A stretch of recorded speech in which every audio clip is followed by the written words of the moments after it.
प्यारे विद्यार्थियों, कल आपका जो इकोनॉमिक्स का पेपर है, आज उसका क्विक रिवीजन कराने के लिए ये वीडियो बनाई जा रही है। आपको ये वीडियो शुरू से लेकर के और अंत तक देखनी है। आपका सब्जेक्टिव और ऑब्जेक्टिव दोनों पार्ट कंप्लीट हो जाएंगे। सबसे पहले साधन सीमित, आवश्यकताएं असीमित,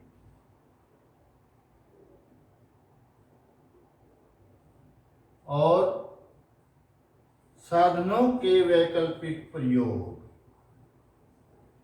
इन तीनों के कारण जो समस्या उत्पन्न होती है वो समस्या उत्पन्न होती है चयन की समस्या, कि आर्थिक संसाधनों का किस प्रकार प्रयोग किया जाए कि अधिकतम संतुष्टि प्राप्त हो। और इस चयन की समस्या का नाम है आर्थिक समस्या। व्यष्टि अर्थशास्त्र का दूसरा नाम, जो कि व्यष्टि अर्थशास्त्र की जो केंद्रीय समस्या है वो है कीमत निर्धारण। इसलिए व्यष्टि अर्थशास्त्र का दूसरा नाम है कीमत सिद्धांत।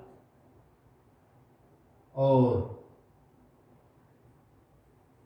समष्टि अर्थशास्त्र का दूसरा नाम है रोजगार और उत्पादन का निर्धारण, रोजगार का सिद्धांत। ये समष्टि अर्थशास्त्र का दूसरा नाम है। व्यष्टि अर्थशास्त्र व्यक्तिगत आर्थिक इकाइयों का अध्ययन है, जैसे एक वस्तु की कीमत का निर्धारण, एक फर्म के संतुलन का निर्धारण, एक उपभोक्ता की आय का निर्धारण, एक उपभोक्ता के संतुलन का निर्धारण। समष्टि अर्थशास्त्र एक समूह के तौर पर संपूर्ण अर्थव्यवस्था के स्तर पर आर्थिक समस्याओं का अध्ययन है, जैसे कीमत स्तर, मुद्रास्फीति, मुद्रास्फीति, ये सब समष्टि अर्थशास्त्र में आते हैं। किन किन वस्तुओं का उत्पादन किया जाए और कितनी कितनी मात्रा में उत्पादन किया जाए। पहली केंद्रीय समस्या, उत्पादन किस प्रकार किया जाए, पूंजी प्रधान तकनीक अपनाई जाए या लेबर प्रधान तकनीक अपनाई जाए, उत्पादन किसके लिए किया जाए। ये जो तीनों हैं ये एक अर्थव्यवस्था की केंद्रीय समस्याएं हैं।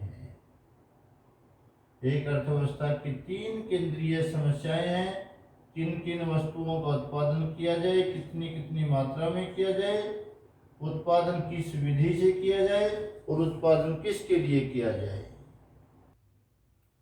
रेखा चित्र उत्पादन संभावना वक्र को दर्शाता है। ये भी उत्पादन संभावना वक्र है। साधनों की मात्रा स्थिर है। पहली मान्यता, उत्पादन की मात्रा, साधनों की मात्रा स्थिर। दो वस्तुओं का उत्पादन किया जाता है, जो उत्पादन की तकनीक है वो भी स्थिर है, और उत्पादन की तकनीक का और उत्पादन के संसाधनों का इष्टतम उपयोग किया जा रहा है। उत्पादन संभावना वक्र का ढलान ऋणात्मक है, ऊपर से नीचे की ओर है, और यह मूल बिंदु की तरफ नतोदर है।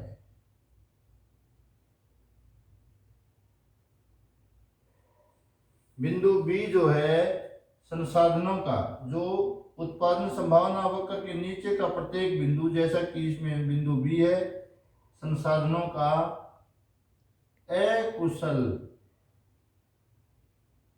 प्रयोग दर्शाता है कि संसाधनों का अकुशल प्रयोग हो रहा है।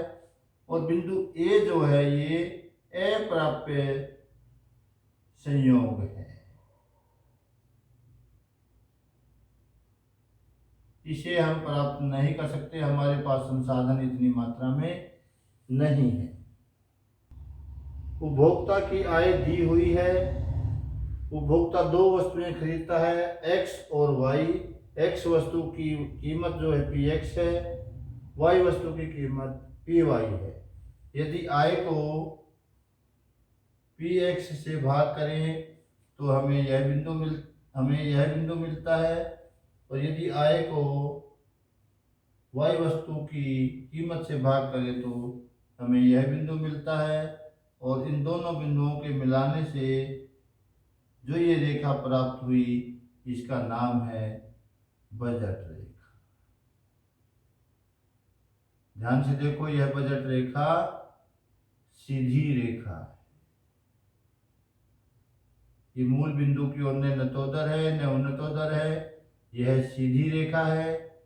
इस रेखा का जो निर्धारण हुआ है दोनों वस्तुओं की कीमतों के द्वारा हुआ है, और इस बजट रेखा का जो ढलान है वो इन दोनों वस्तुओं की जो कीमतें हैं उनके अनुपात पर निर्भर करता है, इसलिए इसका दूसरा नाम कीमत रेखा है।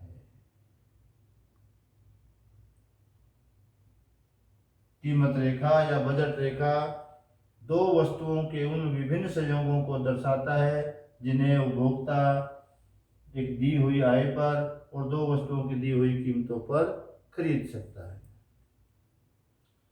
किसी वस्तु में किसी आवश्यकता को पूरी करने का जो गुण होता है उसे तुष्टि गुण कहते हैं। Want satisfying power of a commodity is called its utility. तुष्टि गुण, जब एक वस्तु की इकाइयों का निरंतर उपभोग किया जाता है तो उसकी प्रत्येक अतिरिक्त इकाई से मिलने वाली उपयोगिता सीमांत उपयोगिता कहलाती है, और उसकी प्रत्येक इकाई से मिलने वाली जो उपयोगिता है यह कम होती चली जाती है। यही घटती सीमांत उपयोगिता का नियम है। ये सीमांत उपयोगिता नेगेटिव भी हो सकती है, पॉजिटिव भी हो सकती है, और ये शून्य भी हो सकती है। सीमांत उपयोगिता को निकालने का सूत्र है कुल उपयोगिता में परिवर्तन भाग में कुल इकाइयों में परिवर्तन। इसको जो कुल उपयोगिता होती है, यदि वस्तु की सभी इकाइयों से प्राप्त सीमांत उपयोगिताओं को जोड़ दिया जाए तो वह कुल उपयोगिता के बराबर होता है। n वस्तु की सीमांत उपयोगिता को हम ऐसे भी लिख सकते हैं, marginal utility of n is equal to total utility from n minus total utility from n-1 goods. जब सीमांत उपयोगिता शून्य हो जाती है तब कुल उपयोगिता मैक्सिमम हो जाती है, अधिकतम हो जाती है, और जब सीमांत उपयोगिता नेगेटिव हो जाती है तो कुल उपयोगिता घटना शुरू हो जाती है।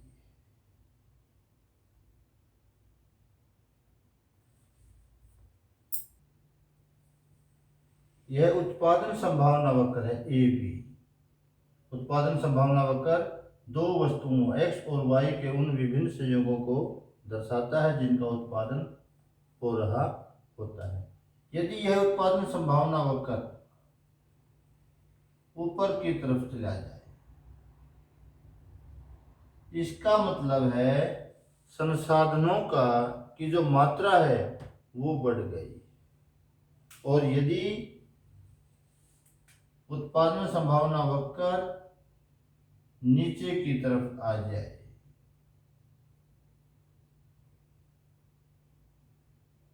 इसका मतलब है ऊपर की तरफ गया था तो संसाधनों में वृद्धि के कारण गया था, और यदि नीचे की तरफ आया है तो यह संसाधनों में कमी के कारण नीचे आया है।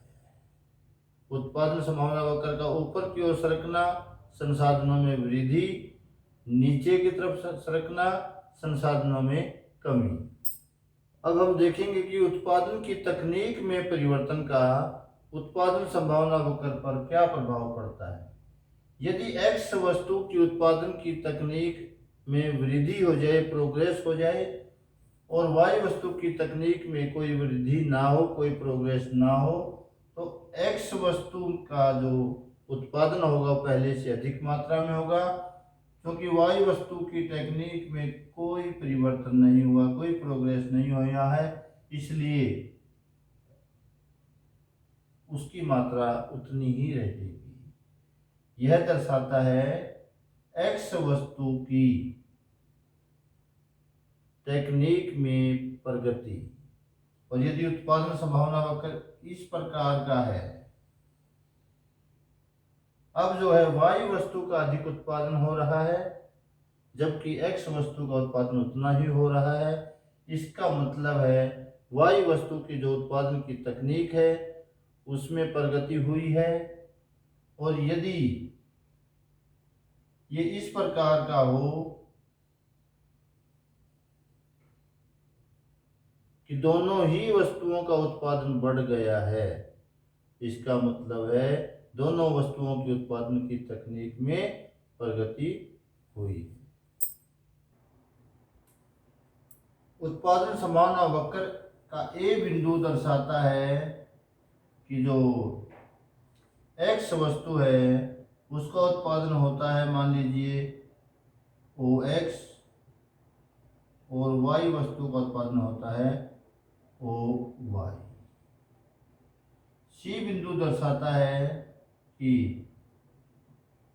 एक्स का उत्पादन होता है एक्स वन, एक्स का उत्पादन बढ़ गया है और वाई वस्तु का उत्पादन घट करके ओ वाई से घट करके ओ वाई वन रह गया है।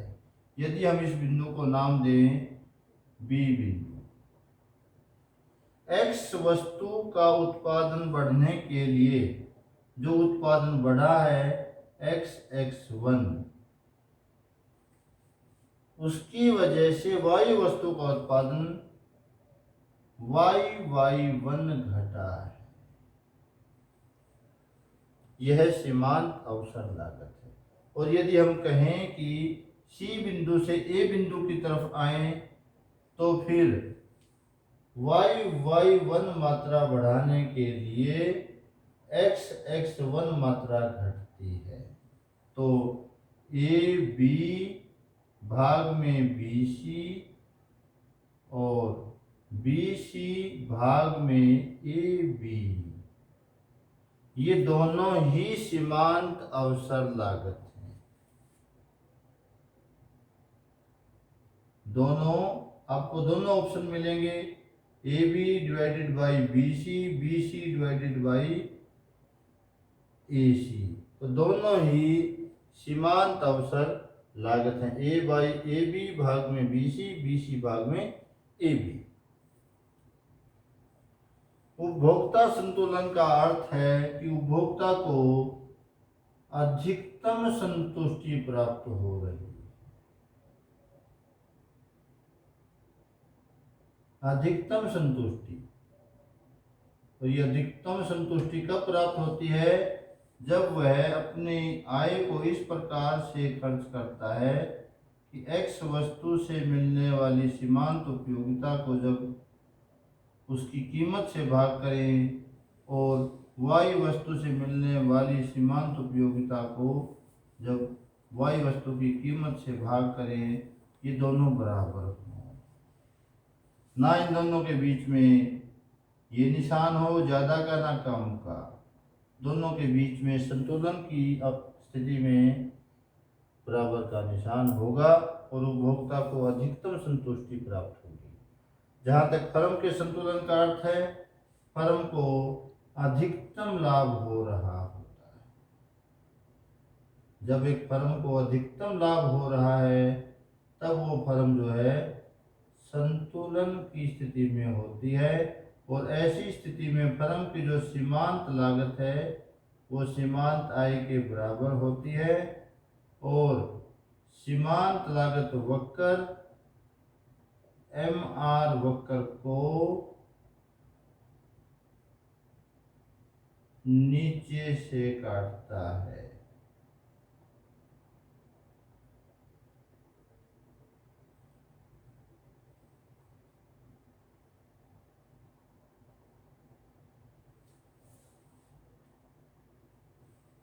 सामान्य वस्तु यदि आय बढ़ने के साथ साथ वस्तु की मांग बढ़े तो वह सामान्य वस्तु होती है, और यदि आय बढ़ने के साथ साथ वस्तु की मांग घटे तो वह घटिया वस्तु होती है, इंफीरियर गुड होती है। इसी प्रकार यदि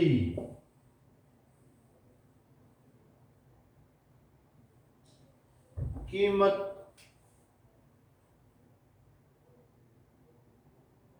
बढ़ने पर वस्तु की मांग बढ़े और कीमत घटने पर वस्तु की मांग घटे, तो इस प्रकार की जो वस्तु होती है वो प्रतिष्ठा सूचक वस्तु होती है।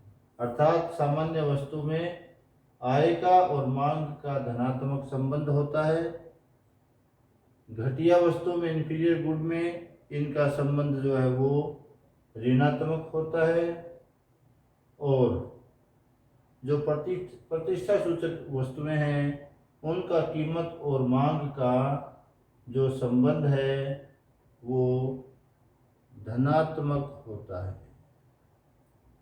पेन स्याही, दिया बाती, कार पेट्रोल, ये ऐसे जोड़े हैं जो एक साथ मांगे जाते हैं, जिनका एक दूसरे के बिना कोई वैल्यू नहीं है।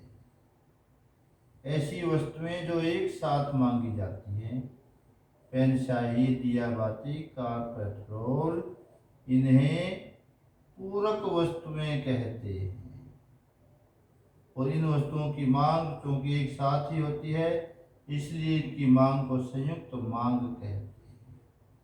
अब देखते हैं चाय कॉफी।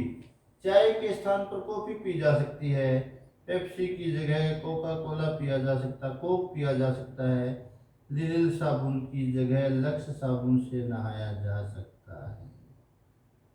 अर्थात चाय का स्थान कॉफी ले सकती है। ये स्थानापन्न वस्तुएं हैं।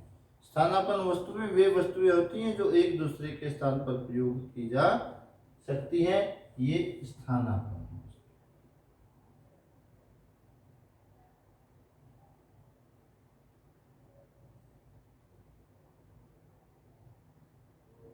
ये दोनों प्रकार की जो वस्तुएं हैं ये संबंधित वस्तुएं होती हैं। इनकी दो कैटेगरी हैं, पूरक वस्तुएं और स्थानापन्न वस्तुएं। इसके बाद आता है प्यारे विद्यार्थियों तटस्थावकर। तटस्थावकर दो वस्तुओं के उन विभिन्न संयोगों को दर्शाता है जिनसे उपभोक्ता को एक समान संतुष्टि प्राप्त होती है। जितना तटस्थावकर ऊंचा होगा उतनी ही अधिक संतुष्टि मिलेगी, जितना तटस्थावकर नीचा होगा उतनी ही संतुष्टि कम मिलेगी। तटस्थावकर न एक्स अक्ष को छूता न वाई अक्ष को छूता, और न ही दो तटस्थावकर एक दूसरे को छूते हैं। और तटस्थावकर का जो ढलान है वो ऊपर से नीचे ऋणात्मक होता है और मूल बिंदु की ओर उन्नतोदर होता है। बजट रेखा सीधी रेखा, उत्पादन संभावना वक्र नतोदर और तटस्थावकर उन्नतोदर। ये बहुत ही इंपॉर्टेंट है प्यारे बच्चों। उपभोक्ता की जो संतुलन की स्थिति में होता है, जब उसे अधिकतम संतुष्टि प्राप्त हो रही होती है तो marginal rate of substitution of X for Y is equal to price of X divided by price of Y. ये अगर मिल जाए ऐसे या ऐसे, ये दोनों गलत हैं, ये इसके बराबर होना चाहिए। मांग की कीमत लॉज। मांग की कीमत लॉज किसी वस्तु की कीमत में किसी वस्तु की मांग में प्रतिशत परिवर्तन को जब वस्तु की कीमत में प्रतिशत परिवर्तन से भाग करते हैं तो वह मांग की कीमत लॉज होती है। अर्थात मांग की कीमत लॉज वस्तु की मांगी गई मात्रा में प्रतिशत परिवर्तन और वस्तु की कीमत में प्रतिशत परिवर्तन के अनुपात को दर्शाती है। उत्पादन फलन क्या है? उत्पादन फलन जो निर्गत और आगत हैं उन दोनों के बीच के संबंध को दर्शाता है। अल्पकाल समय की वह अवधि है जिसमें उत्पादन के सभी साधन परिवर्तनशील नहीं होते। सभी साधनों को हम घटा बढ़ा नहीं सकते। जबकि दीर्घकाल समय की वह अवधि है जिसमें उत्पादन के सभी साधनों को जो उत्पादन की रिक्वायरमेंट है उसके अनुसार घटाया बढ़ाया जा सकता है। उत्पादन के स्थिर साधनों पर की गई लागत स्थिर लागत कहलाती है। आपको ध्यान रखना है, स्थिर लागत का उत्पादन की मात्रा से कोई संबंध नहीं है। उत्पादन की मात्रा चाहे शून्य हो, चाहे कितनी भी बढ़ जाए, कुल स्थिर लागत उतनी ही रहती है। हाँ, औसत स्थिर लागत निरंतर गिरती चली जाती है, जिसका आकार एक रेक्टेंगुलर हाइपरबोला के समान होता है। परिवर्तनशील लागतें वे लागतें होती हैं जिनका उत्पादन की मात्रा के साथ सीधा संबंध होता है। यदि उत्पादन की मात्रा शून्य है तो कुल परिवर्तनशील लागतें भी शून्य होती हैं। जैसे जैसे उत्पादन की मात्रा बढ़ती चली जाएगी, कुल परिवर्तनशील लागत बढ़ती चली जाएगी। साधन के प्रतिफल के 3 नियम हैं।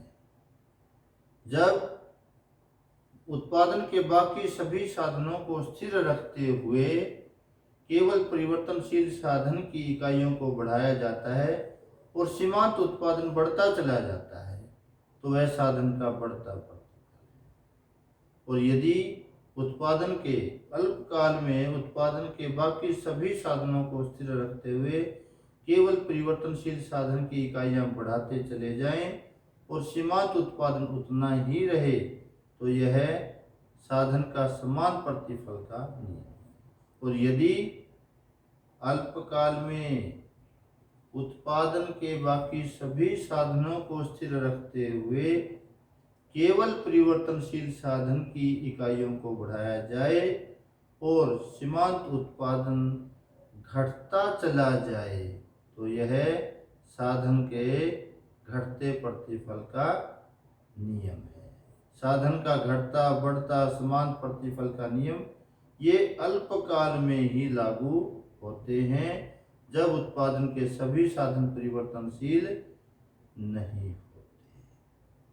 पैमाने का प्रतिफल का नियम दीर्घकाल में होता है जिसमें उत्पादन के सभी साधन परिवर्तनशील होते हैं। उत्पादन की मात्रा रिक्वायरमेंट के अनुसार सभी साधनों को एक ही अनुपात में घटाया जा सकता है या बढ़ाया जा सकता है। उत्पादन की एक निश्चित मात्रा का उत्पादन वस्तुओं की एक निश्चित मात्रा का उत्पादन करने के लिए एक फर्म को जो कुल खर्च करना पड़ता है उसे कुल लागत कहते हैं। अल्पकाल में इसके 2 हिस्से होते हैं, कुल बंधी लागत और कुल परिवर्तनशील लागत। यदि कुल लागत को उत्पादन की कुल मात्रा से भाग कर दें तो यह औसत लागत होती है। और वस्तु की एक अतिरिक्त इकाई का उत्पादन करने के लिए जो कुल लागत में वृद्धि होती है उसे सीमांत लागत कहते हैं। मतलब एक अतिरिक्त इकाई के लिए एक जो अतिरिक्त लागत करनी पड़ती है या कुल लागत को जो बढ़ाना पड़ता है उसे ही सीमांत लागत कहते हैं। कुल लागत में परिवर्तन भाग में कुल उत्पादन में परिवर्तन। इसको हम ऐसे भी लिख सकते हैं, marginal cost of n is equal to total cost of n minus total cost of n minus 1। और जो कुल बंधी जो जैसे कच्चा माल है, जो परिवर्तनशील साधन है, उन पर जो खर्च किया जाता है उसको हम कुल परिवर्तनशील लागत कहते हैं। और बंधे साधनों पर जो खर्च करना पड़ता है उसे कुल बंधी लागत कहते हैं। उत्पादन चाहे शून्य है चाहे कुछ भी है, कुल बंधी लागत उतनी ही रहती है। इसका उत्पादन की मात्रा से कोई संबंध नहीं है। जबकि कुल परिवर्तनशील लागत इस प्रकार की होती है, जैसे जैसे उत्पादन बढ़ता है कुल परिवर्तनशील लागत भी बढ़ती चली जाती है। जहाँ तक औसत लागत की बात है, औसत लागत का आकार यू आकार का होता है। जो एमसी वक्र है वो भी यू आकार का होता है। अब इन दोनों में क्या संबंध है? ये जो एसी वक्र है इसका हम न्यूनतम बिंदु लेंगे और जो सीमांत लागत वक्र है इसके न्यूनतम बिंदु से गुजरती है। ध्यान दीजिएगा प्यारे विद्यार्थियों, जब औसत लागत गिरती है सीमांत लागत भी गिरती है, लेकिन जिस गति से औसत लागत गिरती है सीमांत लागत उससे भी अधिक गति से गिरती है। जब औसत लागत न्यूनतम होती है तब सीमांत लागत इससे क्रॉस करके निकलती है। इसका न्यूनतम बिंदु एसी के न्यूनतम बिंदु से पहले आ जाता है। जब औसत लागत बढ़ती है तब सीमांत लागत बढ़ती है। जिस गति से औसत लागत बढ़ती है उससे तेज गति से सीमांत लागत बढ़ती है। औसत लागत के गिरने का दर भी और औसत लागत के बढ़ने का दर भी, सीमांत लागत के घटने का दर भी और सीमांत लागत के बढ़ने का दर भी औसत लागत से हमेशा ज्यादा होता है। और जहाँ तक बात है औसत बंधी लागत की, औसत बंधी लागत का जो आकार है वो रेक्टेंगुलर हाइपरबोला होता है। यह निरंतर गिरता चला जाता है परंतु कभी भी एक्स अक्ष को नहीं छूता, क्योंकि एवरेज फिक्स्ड कॉस्ट गिरती भले ही जाए पर शून्य कभी भी नहीं हो सकती। एवरेज फिक्स्ड कॉस्ट को निकालने के लिए कुल बंधी लागत को उत्पादन की मात्रा से भाग करेंगे। एवरेज वेरिएबल कॉस्ट निकालने के लिए कुल परिवर्तनशील लागत को उत्पादन की कुल मात्रा से भाग करेंगे। परिवर्तनशील साधन की इकाइयों के द्वारा जो कुल उत्पादन किया जाता है, जो कुल वस्तुओं का उत्पादन होता है उसे कुल उत्पादन कहते हैं। जो कुल उत्पादन है यदि हम उसको लिखें क्यू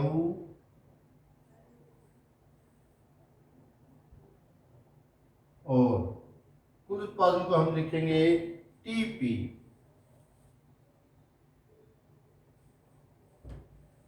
टीपी जो है वो कुल उत्पादन है और ये परिवर्तनशील साधन की एल इकाइयों के द्वारा किया गया है। ये है एवरेज प्रोडक्शन। और एवरेज प्रोडक्शन को, औसत उत्पादन को यदि परिवर्तनशील साधन की इकाइयों से गुणा कर दिया जाए तो यह होता है कुल उत्पादन। और जहाँ तक सीमांत उत्पादन की बात है तो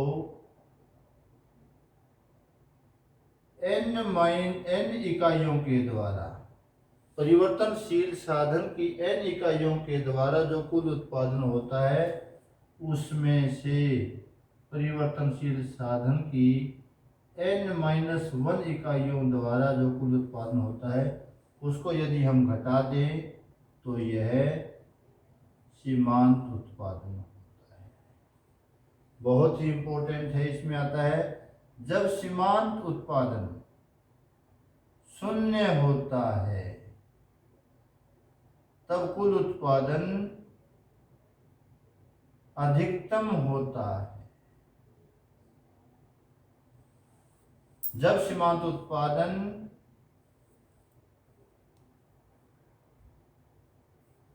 नेगेटिव हो जाता है तो कुल उत्पादन घटना शुरू हो जाता है।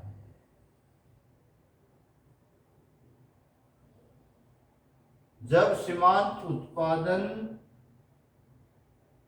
बढ़ती दर से बढ़ता है तो कुल उत्पादन भी बढ़ती दर से बढ़ता है। जब सीमांत उत्पादन घटती दर से बढ़ता है तो कुल उत्पादन भी घटती दर से बढ़ता है।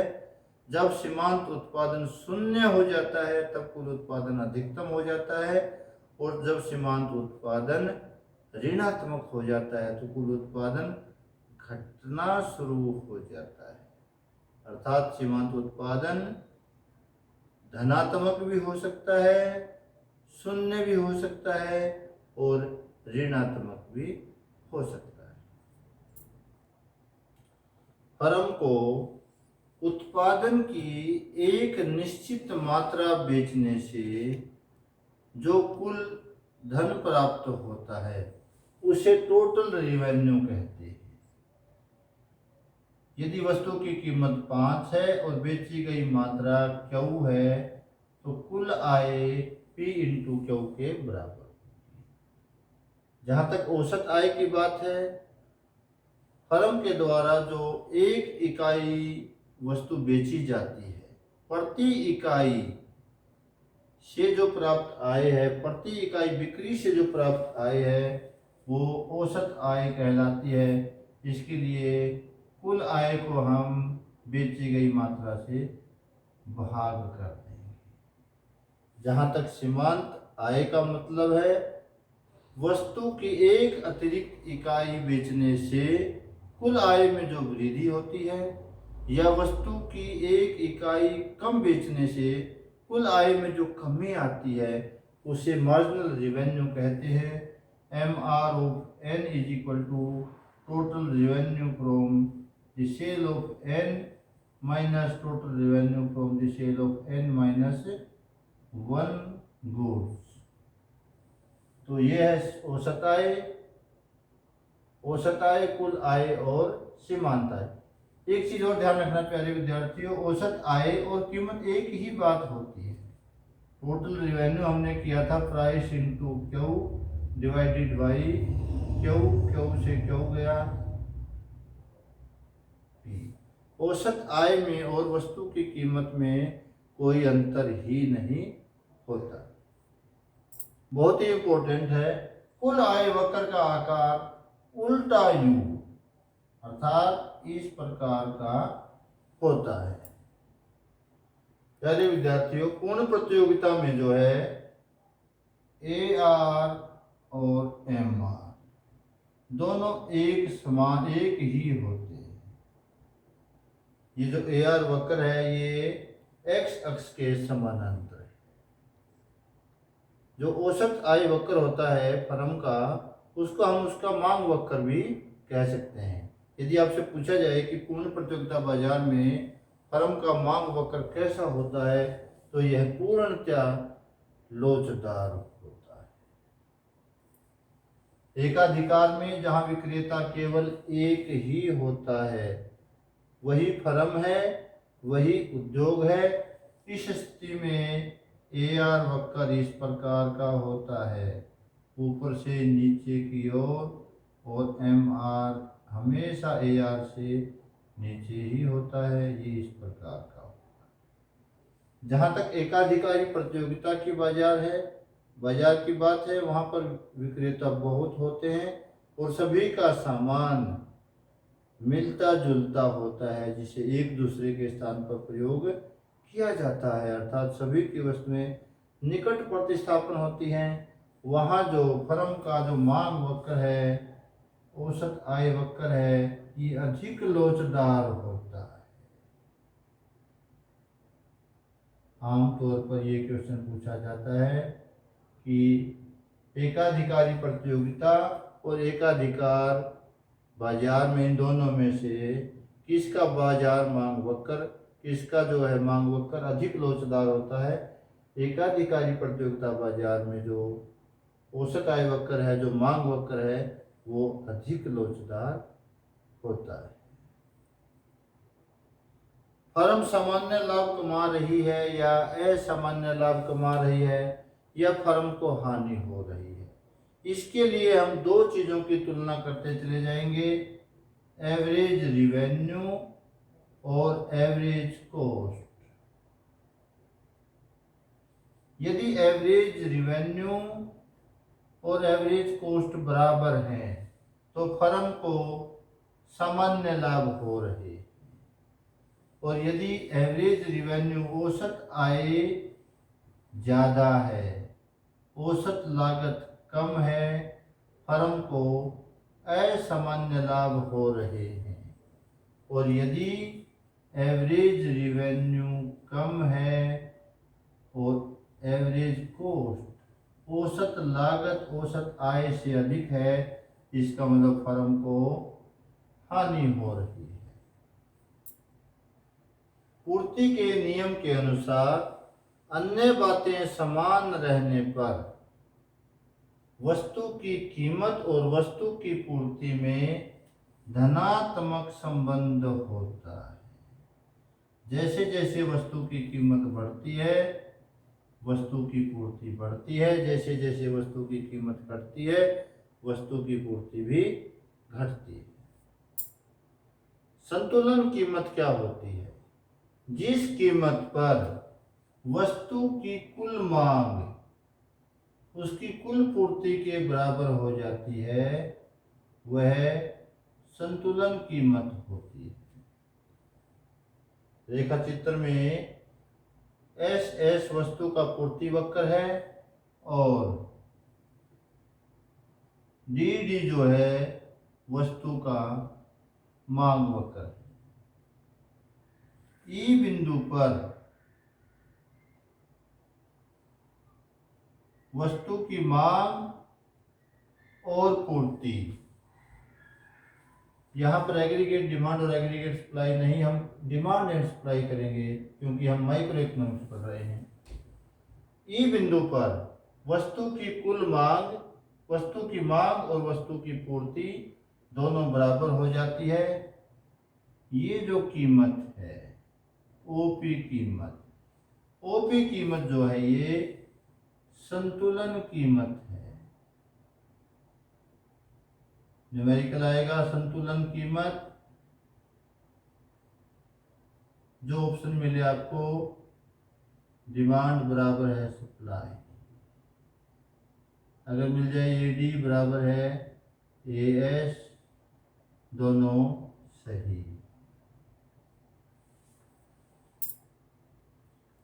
यदि वस्तु की जो कुल मांग है वो बढ़ जाए, वस्तु की पूर्ति में कोई परिवर्तन नहीं आए, वस्तु की कुल मांग बढ़ने का मतलब है मांग वक्र ऊपर की ओर चला गया है। ये नया मांग वक्र है D1 D1। अब यह कुल पूर्ति के इस बिंदु पर बराबर है जो पहले संतुलन बिंदु था E था, संतुलन कीमत P थी, नया संतुलन बिंदु E1 है और अब जो नई संतुलन कीमत है वो OP1 है, जो कि पुरानी कीमत से, संतुलन कीमत से ज़्यादा है। अर्थात जब पूर्ति स्थिर रहती है तो जैसे ही मांग बढ़ती है संतुलन कीमत बढ़ जाती है, और यदि पूर्ति के स्थिर रहते हुए कुल मांग घट जाए, ये देखो घट गई है, अब नया संतुलन बिंदु है E2 और नई संतुलन कीमत है OP2। अर्थात पूर्ति के स्थिर रहने पर जब कुल मांग घटती है तो संतुलन कीमत घट जाती है। ऐसी वस्तुएं जो एक बार खरीदी जाती हैं फिर वो सालों साल तक चलती रहती हैं, जैसे ट्रैक्टर है, कार खरीदा हमने, फ्रिज खरीदा हमने, वॉशिंग मशीन खरीदी हमने, एक बहुत सारे वर्षों तक चलती रहती हैं। ऐसी वस्तुएं टिकाऊ वस्तुएं कहलाती हैं। कमीज है साल या 6 महीने चलेगी, ये अर्ध टिकाऊ वस्तु है। कुछ वस्तुएं ऐसी हैं जो एक बार ही यूज होती है। ब्रेड खाया हमने, एक बार में ही खत्म।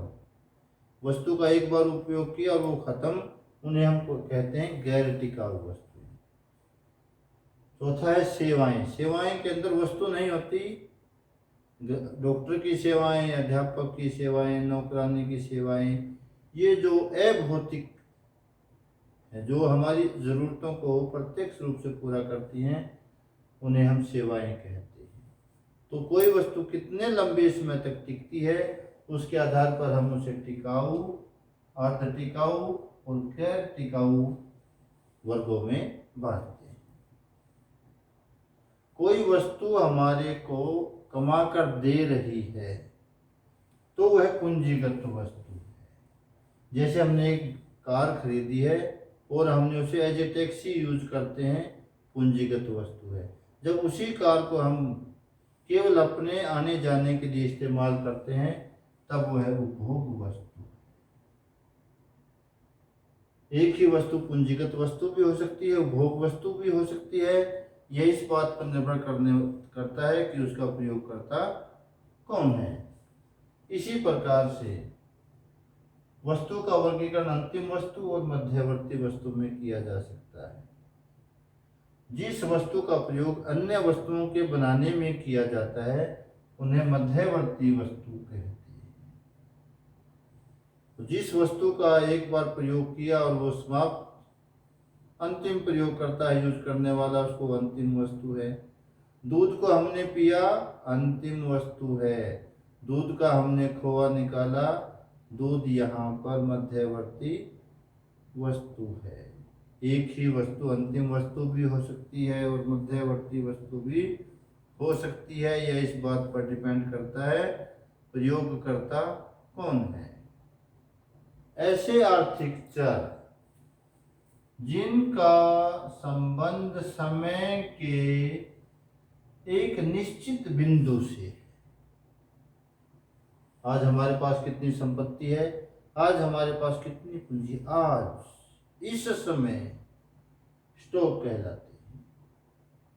और ऐसे आर्थिक चर जिनका संबंध समय की एक निश्चित अवधि से नहीं होता। पहला जो है स्टॉक जो है, इनका संबंध समय के एक निश्चित बिंदु से होता है। और प्रवाह वे आर्थिक चर हैं जिनका संबंध समय की एक निश्चित अवधि, प्रति सप्ताह, प्रति महीना, प्रति वर्ष से होता है। जैसे हमारी आय प्रति महीना कह सकते हैं, प्रति वर्ष कह सकते हैं। पूंजी पर मिलने वाला ब्याज, ये प्रवाह चर। अर्थव्यवस्था के द्विक्षेत्रीय मॉडल में केवल दो ही क्षेत्र होते हैं, गृहस्थ क्षेत्र और उत्पादक क्षेत्र। त्रिक्षेत्रीय मॉडल में इसमें सरकार भी शामिल हो जाएगी और चार क्षेत्रीय मॉडल में इसमें जो है शेष विश्व भी शामिल हो जाएगा। बहुत ही इम्पोर्टेंट है समावेश या भरण। ये वे आर्थिक चर हैं जो आय के चक्रीय प्रवाह को तेज करते हैं, जैसे निर्यात और निवेश।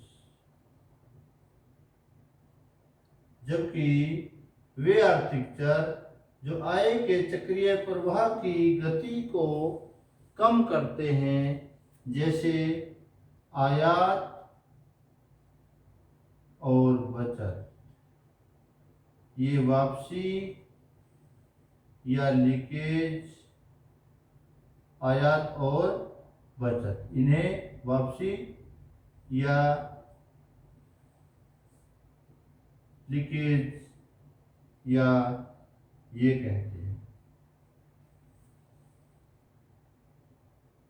कुल उपभोग और कुल आय का अनुपात, औसत उपभोग प्रवृत्ति, कुल बचत और कुल आय का अनुपात, औसत बचत प्रवृत्ति, इन दोनों का जोड़ एक होता है। कुल उपभोग में परिवर्तन और कुल आय में परिवर्तन का अनुपात सीमांत उपभोग प्रवृत्ति, कुल बचत में परिवर्तन और कुल आय में परिवर्तन का अनुपात सीमांत बचत प्रवृत्ति, इन दोनों का योग 1 होता है।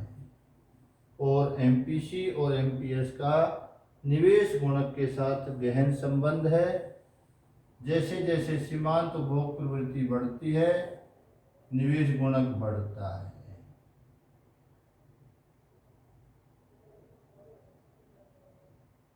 जैसे जैसे सीमांत बचत प्रवृत्ति बढ़ती है, निवेश गुणक जो है वो घटता है। आय में जो वृद्धि होती है निवेश के फलस्वरूप, निवेश से जितने गुना आय में वृद्धि होती है वह निवेश गुणक कहलाता है। जब निवेश में वृद्धि होती है तो आय में वृद्धि होती है। यह निवेश गुणक की अनुकूल प्रक्रिया है। और जब निवेश में कमी होती है और आय में भी कमी होती है, यह निवेश गुणक की प्रतिकूल प्रक्रिया है। प्यारे विद्यार्थियों, इस वीडियो को हम यहीं पर क्लोज करते हैं। मैं उम्मीद करता हूं कि पेपर में जाने से पहले एक बार रिवीजन के लिए आप इस वीडियो को ज़रूर देखेंगे और इससे आपको पेपर के दोनों पार्ट करने में बड़ी आसानी रहेगी। Thank you.